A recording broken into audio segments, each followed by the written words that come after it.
Alors, est-ce qu'il y en a qui veulent poser des questions après ce texte et cette musique? Bonjour. Bonjour.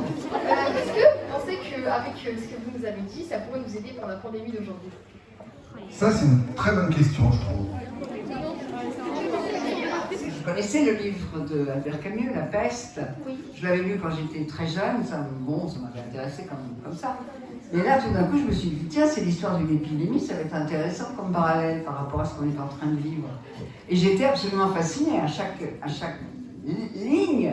Je me disais, mais c'est drôle. Enfin, c'est pas drôle, parce que c'est logique d'ailleurs. Mais j'ai l'impression qu'il décrit un peu ce qu'on est en train de vivre. Sauf que nous, c'était pas la peste. Bon, c'est une maladie dont quand même tout le monde ne meurt pas, loin de là. Mais enfin, on était enfermés quand il parle de la ville qui est enfermée, des quartiers qui sont enfermés, des gens qui sont à l'hôpital, que dès qu'il y a quelqu'un qui est malade, on l'isole, tout ça. C'était ce qu'on était en train de vivre. Et donc, j'ai trouvé que c'était un texte absolument formidable et complètement d'actualité. Et après avoir lu ce texte, j'ai eu envie d'en faire des lectures, puisque je fais beaucoup de lectures. C'est évident que, bon, il y a des parallèles dans la situation, mais que le coronavirus est quand même pas la peste, heureusement, d'ailleurs, parce que sinon on ne serait même plus là pour en parler. Mais dans la réflexion philosophique, par exemple, bon, il y a des choses, évidemment, il n'y a pas tout le livre, là, j'ai coupé certaines choses, mais les réflexions que se fait Albert Camus, par rapport à l'égoïsme, par rapport au fait de se sentir un groupe. Et à un moment donné, il dit que tout d'un coup, il y avait une conscience collective. C'est ce qui, aujourd'hui, est une grave question, la conscience collective par rapport aux gens qui ne veulent pas se faire vacciner, par exemple, à qui on dit, mais peut-être vous n'avez pas peur pour vous-même, mais le fait de ne pas être vacciné, vous êtes un danger pour les gens autour de vous. Donc ce sont des questions qui sont récurrentes dans les problèmes comme cela. La question de l'isolement, les gens qui tout d'un coup ne se voient plus parce qu'il y en a un qui était parti et puis il n'a pas pu revenir et ils ont attendu des mois et des mois avant de se retrouver. Donc, la quarantaine, les quarantaines, on a connu ça. Donc toute cette attitude-là, par rapport, pas seulement par rapport à la vie, par rapport à la maladie elle-même, mais par rapport à la vie en société qui découle de la maladie. Donc toutes ces questions-là, évidemment, moi je peux vous dire que quand j'ai lu La Peste au début du confinement, ça m'a beaucoup aidé à regarder toutes ces choses extraordinaires qui arrivaient, qu'on n'avait jamais pu imaginer, connaître dans notre vie. Ça m'a beaucoup aidé à la traverser en ayant conscience des choses et pas seulement en les subissant. C'est d'ailleurs le principe de la lecture. Toute lecture, normalement, devrait nous aider à mieux vivre et à mieux comprendre la vie et pourquoi on est là sur la Terre. Et là, en l'occurrence, c'est un livre qui raconte à la fois une histoire, mais c'est un livre très philosophique. En tout cas, merci. Moi, je me souviens quand j'étais en Chine, il y a 10 ans, j'allais en Chine, et il y avait à l'époque le SRAS, la fameuse maladie du SRAS. Et je voyais tous ces Chinois qui avaient tous des masques. Et moi, j'avais pas de masque et je ne comprenais pas vraiment, pourtant, j'étais adulte. Aujourd'hui, vous voyez, je vous vois tous avec des masques, et moi aussi j'ai mon masque, on fait le spectacle, donc on l'a enlevé, mais on va le remettre après. Et ça paraît normal d'avoir un masque aujourd'hui. Donc vous voyez un peu l'évolution des choses par rapport à, justement, à ce virus actuel. Quand vous avez parlé du SRAS, qu'est-ce que c'est en fait? C'est la même chose que le Covid, c'était une maladie, genre une grippe, qui était assez contagieuse, et c'était surtout en Chine.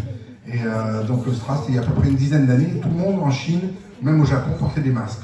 Nous, en France, on ne se sentait pas touché par ça, donc on ne portait pas de masque. Ça a duré combien de temps? Ah, je crois que ça a duré, pareil, au moins 2 ans ou 3 ans. Ouais. Et une autre question? Ah, voilà.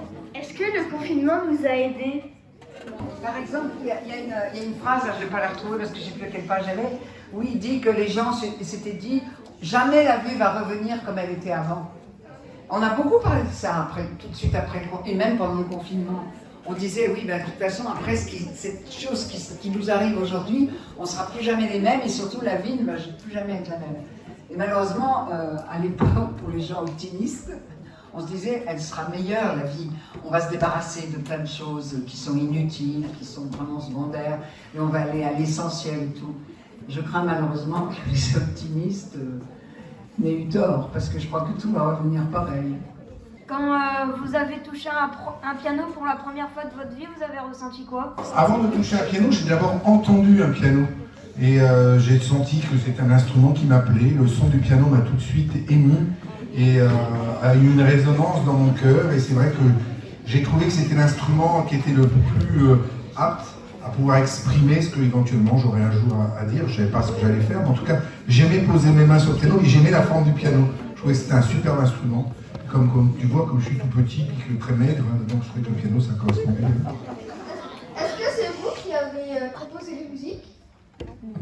Oui, pour la plupart, les musiques que j'ai jouées sont des compositions originales. Il y a quelques musiques, je ne sais pas si vous avez reconnu, notamment lorsqu'on parle de Noël, c'est un chant de Noël que j'ai fait en mineur, qui vient en majeur après. Et puis il y a un petit chant de catching. La plupart des musiques sont des compositions de moi, oui. Pourquoi vous avez choisi actrice comme métier, madame? Le métier que je fais, ça s'appelle une vocation. C'est pas un métier qu'on fait en faisant des listes, en disant tiens, je vais faire ça, médecine ou kinésie ou pharmacien ou directeur commercial ou boulanger. C'est une vocation. C'est un métier qui est tellement particulier, qui correspond à aucune norme. Je veux dire, il n'y a aucune sécurité de l'emploi, on ne sait pas pourquoi on réussit, on ne sait pas pourquoi tout d'un coup on ne réussit pas. C'est un métier qui demande de travailler pratiquement 24 heures sur 24 et tous les jours de sa vie. On n'a jamais eu de repos et de vacances, mais on est tellement mu par la passion de ce qu'on fait qu'on ne voit même pas le temps passer, ni le travail. On travaille sans se dire que c'est du travail. Alors, où on est fait pour ça, et on trouve ça tout à fait normal, où on n'est pas fait pour ça, il ne faut pas le faire. Alors, un jour, moi, ça m'est venu très jeune, d'ailleurs, ça m'est venu dans votre classe, vous êtes en 5e. J'ai eu un professeur de français absolument magnifique, qui nous a fait aimer la poésie, le théâtre, la littérature. On était vraiment... Et chaque fois qu'on lisait des textes, et souvent c'était moi qui les lisais parce que j'avais envie, je me disais, là je me suis dit, il n'y a pas de plus beau métier que de transmettre des textes, donc de jouer au théâtre. Alors le cinéma est venu après, c'était pas ma première idée, mais le cinéma c'est aussi le même métier, quoi. Mais tout ce qui était transmission des textes et de la poésie, pour moi, il n'y avait pas mieux, et il n'y a pas mieux, et ça fait 50 et quelques années que je fais ce métier, et il n'y a pas une minute de ma vie où je me suis dit, j'aurais pas dû. Même dans les moments difficiles, jamais je me suis dit ça.